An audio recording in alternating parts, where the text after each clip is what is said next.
Dari PSI sih kan kita konsentrasinya adalah kita mau masuk parlemen, memenangkan itu.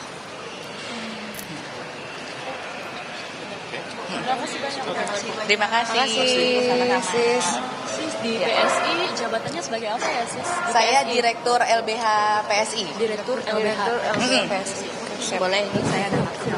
Anda bergabung di Breaking News Kompas TV, Saudara. Tadi yang baru saja Anda saksikan sedikit pernyataan dari Direktur LBH PSI, Francine, yang memberi komentar sebelum Mahkamah atau Hakim Mahkamah Konstitusi ini akan membacakan putusan perkara uji materi syarat calon presiden dan wakil presiden dalam Undang-Undang Nomor 7 Tahun 2017 tentang pemilu, Saudara.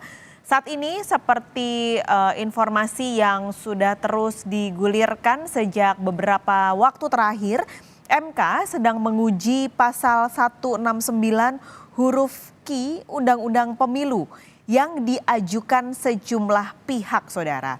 Nah, ini adalah gambar terkini dari dalam ruang sidang Mahkamah Konstitusi yang dijadwalkan seharusnya pembacaan putusan perkara uji materi syarat calon presiden dan wakil presiden ini akan dibacakan pada pukul 10 waktu Indonesia Barat. Sementara ini adalah kondisi di luar mahkamah atau di luar gedung Mahkamah Konstitusi.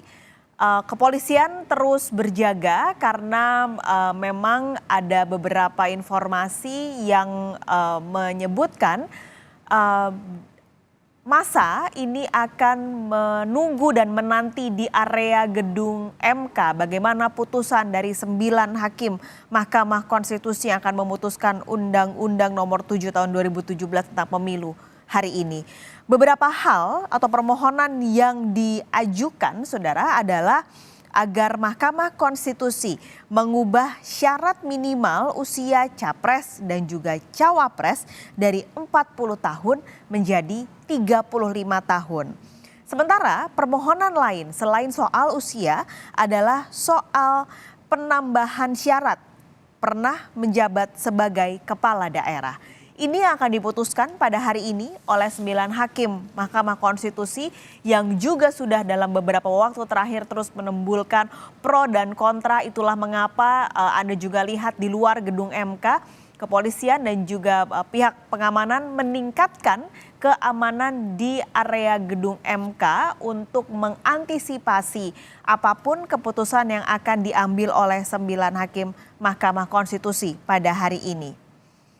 Sebagai informasi juga, Saudara, sebenarnya MK ini sejak 2007 sudah pernah setidaknya 7 kali menolak permohonan soal usia karena menurut Hakim Mahkamah Konstitusi keputusan soal usia ini termasuk open legal policy atau permohonannya tergolong kebijakan hukum terbuka.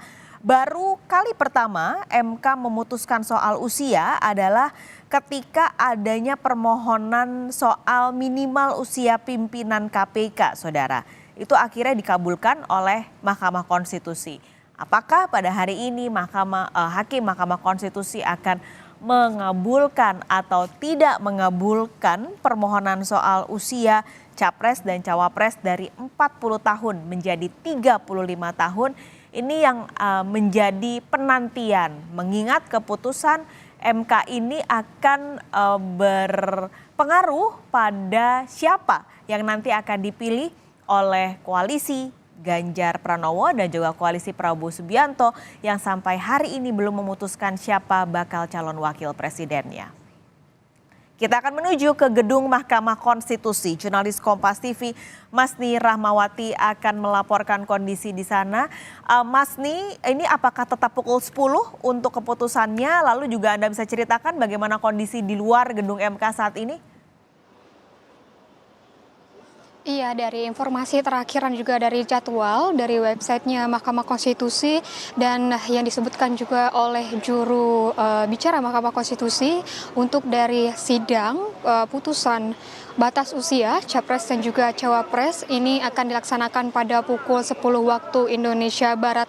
Dan juga saat ini di tempat saya melaporkan yaitu di luar dari gedung Mahkamah Konstitusi, ini untuk situasinya masih kondusif dan juga sudah dari pagi tadi sudah banyak dari personel kepolisian berjaga di sekitaran gedung Mahkamah Konstitusi. Dan juga dari sini saya bisa mendengar di belakang saya ini merupakan Jalan Medan Merdeka Barat, dan di belakang saya ini adalah patung kuda. Dari arah patung kuda itu saya bisa mendengar sudah ada orasi-orasi dari massa. Namun belum bisa dipastikan dari pihak manakah yang melakukan orasi tersebut. Namun untuk dari penjagaan ini sudah dilakukan oleh personel kepolisian dari gabungan personel kepolisian, yaitu dari TNI Polri dan juga dari Pemprov DKI Jakarta, itu menerjunkan sekitar 1.900 personil, dan ini juga berjaga hingga nanti sore. Dan ada penutupan jalan di sekitaran kawasan gedung Mahkamah Konstitusi ini, di mana dapat saya melaporkan yaitu di Jalan Medan Merdeka Barat ini sudah ditutup sejak malam tadi. Namun juga di arah dari patung kuda ke arah Harmoni ini sudah ditutup. Namun dari arah Harmoni ke arah patung kuda ini masih ada jalan yang dibuka, maksud kami itu masih bisa dilalui oleh kendaraan, namun ini masih tetap dijaga oleh pihak kepolisian. Dan juga ada beberapa jalan lagi yang ditutup, yaitu Jalan Medan Merdeka Utara, Jalan Veteran 1, Jalan Veteran 2, dan juga Jalan Veteran 3, dan ini penutupan hingga sore hari. Untuk penutupan dan juga rekayasa lalu lintas ini masih dilakukan situasional. Jika kondisi di lapangan ini situasinya stabil, maka akan tetap ada pembukaan jalan dari arah Harmoni ke arah patung kuda, dan akan tetap dikawal dan dijaga oleh pihak kepolisian. Namun jika situasi ini sudah mulai panas atau dari massa sudah mulai bergerak menuju kawasan dari Mahkamah Konstitusi ini, untuk pengamanan akan sangat diperketat oleh pihak kepolisian. Dan juga arah dari patung kuda menuju Harmoni, tepatnya di Jalan Medan Merdeka Barat, akan ditutup sepenuhnya. Dari hingga saat ini, dari pagi tadi hingga siang ini saya melaporkan itu sekitar pukul 10 ini, untuk kondisi di kawasan gedung Mahkamah Konstitusi baik di luar maupun di dalam itu masih kondisinya masih kondusif, dan belum ada terlihat massa yang mendekati ke gedung Mahkamah Konstitusi ini, Paskalis. Berarti untuk penutupan jalan ini tentu diimbau untuk pengguna jalan jangan melewati area patung kuda hingga tadi gedung MK karena ditutup. Kalau nantinya jalan itu ditutup, adakah alternatif Masni untuk masyarakat untuk bisa melewati area-area lain? Iya, tadi dari pagi kami sempat memutar jalan saat kami ingin menuju gedung Mahkamah Konstitusi ini. Kami tadi dari arah patung kuda ini bisa juga digunakan oleh masyarakat, yaitu dari arah patung kuda bisa menuju ke arah Medan Merdeka Selatan, dan nantinya akan ada petugas yang mengarahkan ke sana.